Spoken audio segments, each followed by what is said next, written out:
We all wake up, in the morning I am referring to, and we are still us each and every day. Imagine if this wasn't the case. You go to sleep and are unsure who you will wake up as tomorrow. That is the story here. So stay tuned for this gruesome affair. I've been waking up as a new person every day. It hasn't bothered me much until today. Finding yourself in the talons of an owl in the shadows of the forest moonlight. It's a gruesome affair.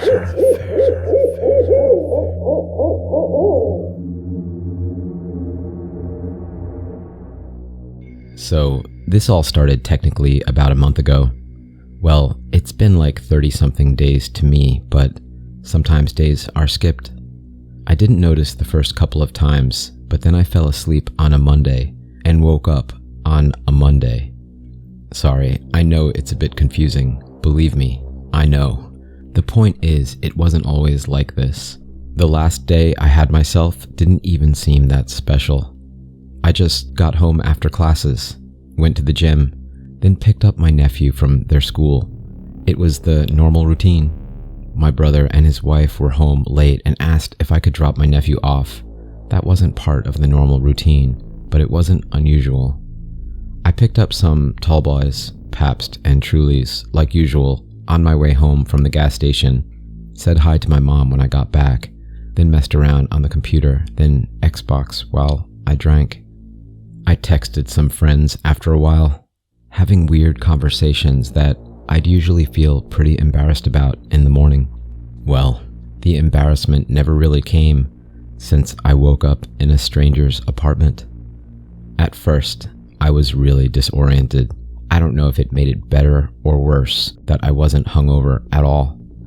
Looking at the open closet next to the bed, I saw suits and ties. This came as a shock, as I was pretty sure that I was straight, and I didn't even think that I drank enough to black out the previous night. Out of embarrassment or confusion, I instinctively rubbed my face with both hands, starting at my eyes.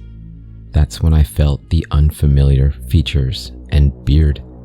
I hope you never have to experience it, but the sensation of rubbing your face when it's not your face is downright bizarre.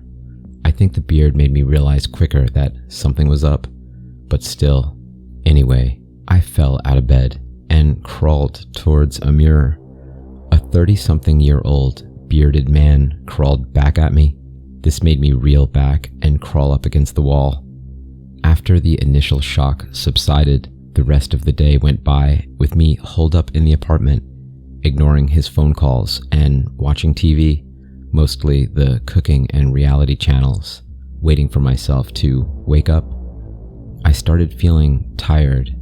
I realized that maybe falling asleep could wake me up, so I burritoed myself in a blanket and fell asleep on the couch.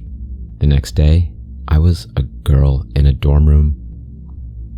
After doing a couple of the things that I always imagined I would do in that scenario, I got out of the shower and started to face reality. I was stuck in whatever nightmare I found myself in. I considered diving out the window, but movies like Groundhog Day make that situation seem a lot easier than it would be. Maybe I just wasn't at the point where possible death seemed like a good escape. The days since the first two have been kind of a blur. I think I've learned some things being in this situation. For one, it's hard to guess phone passwords. The days usually start with me locking whoever I am out of their phone. Also, when dealing with families, usually acting out of it and saying, "I'm just tired," gets me through the morning. Sometimes the husband or wife will get a little mad at me, but the kids don't really notice.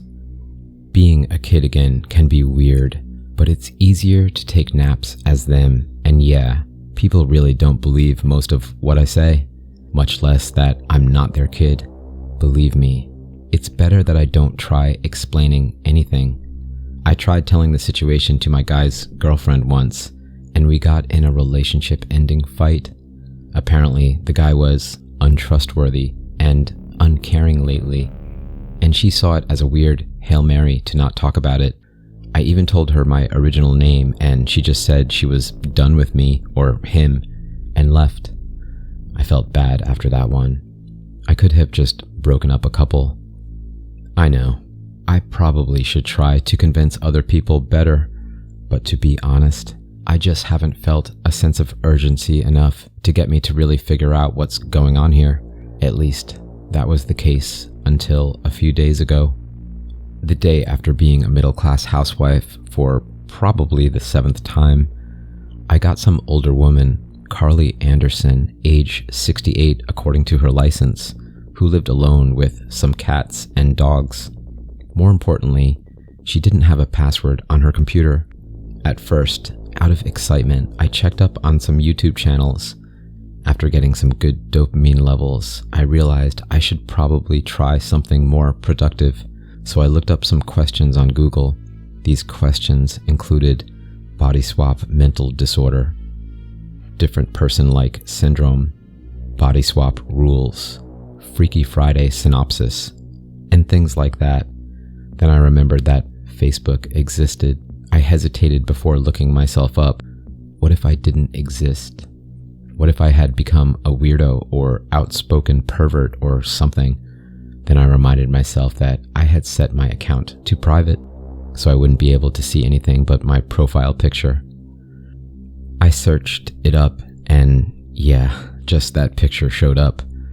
I then got a strange feeling when I thought up the idea to Google my name and city. I shook the feeling off, typed it in, and pressed enter. After seeing the first few results were news articles, my heart sunk into my stomach. My name, University of Nebraska student found dead at 22. Student found dead at parents' home.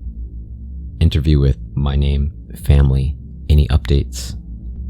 And other titles that failed to get past my state of shock filled the screen.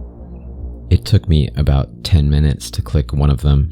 There were minimal details, just some of my family's names and some interviews. Nate, my brother, Ethan, my nephew, and Jackson, my dad. My mom refused to comment, clearly devastated. I couldn't read much of that one. The consensus was that there were no updates from the police, no known persons of interest, no cause of death disclosed. People speculated an accident or a suicide or even a murder, as the police hadn't released details in over a month. College students don't usually die of natural causes, so I guess I can't blame them for speculating.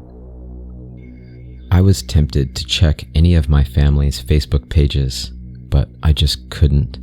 I know it probably sounds stupid, not doing anything I can to learn more, but I don't want to see how they're doing. I'm not afraid that they didn't care. I'm afraid because I know they did. I don't want to see any of that. I stopped checking the articles after a while and played some old Flash games on an archive. Those are usually my comfort food when I feel down or stressed. Still, my mind raced. I'm dead. Am I a ghost? Is this like hell or something? I couldn't think of any religions that describe the afterlife like this. Maybe reincarnation, but not a daily reincarnation into other living people. I thought I could be in a coma, but it would be a lot more dreamlike, right? I mean, this didn't feel like reality, but it definitely was cohesive. Besides the daily switches, I tried playing with the lady's cats and dogs, but I guess she didn't do that much since they seemed confused or freaked out when I tried. Not wanting to get mauled to death by pets that realized I was an intruder, I gave up. Eventually, my old lady body got tired, and I decided to go to bed. A couple of bodies later, today I am a stocky, middle-aged police officer, Daryl Stetson. I found the badge and decided for once to go into work. I know it could be risky if I was found out, but I thought I could get some answers in some sort of database. On the way to the station, I remembered that databases probably have passwords. Crap. Still, I thought that I could talk my way into some file room. Police stations still have files, right? It turns out I didn't need to do that. A morning meeting was called after I got in, finding the homicide department. The lady next to me asked where my usual morning coffee was, and I smoothly said, "It's on my desk," hoping to later find the coffee machine and my desk. The guy holding the meeting, I'm guessing some sort of higher up police rank than me, started like how you'd expect him due to crime shows. "This guy's a real sick puppy. Same MO as the other case. We need them behind bars," etc. His words started to drown out as I focused on the pictures. Carly Anderson's body, decomposing and almost unrecognizable, was plastered all over the board. "Whoa, you're not usually shaken up by this stuff, right, Stetson?" Coffee Lady said, staring at my expression. "It's really screwed up when it's elderly, though. Shit. I think that the cats nibbled on her before she was found, too." My eyes darted around the board. Found approximately 4 days after death, 3 fingers missing on each hand. Autopsy found 2 fingers, a tongue, a piece of flesh in throat and stomach. "Are you all right?" Snapping out of it, I turned to Coffee Lady. Yeah, I just realized I forgot something at home." She smiled. "Haha, yeah, sure, wait, what are—" I heard as I left the room, then the building. The officer's phone started to ring as I got in the car. I threw it in the back seat and started to drive. I made it half a block before I puked in the passenger seat. Long story short, I got back home with a newly bought laptop. I looked everywhere I could for advice on my situation and ended up here. I don't know what to do. I don't know if I've died only twice or if it's been more. Has it been every single day? All I know is that I don't want to fall asleep. I don't want to fall asleep.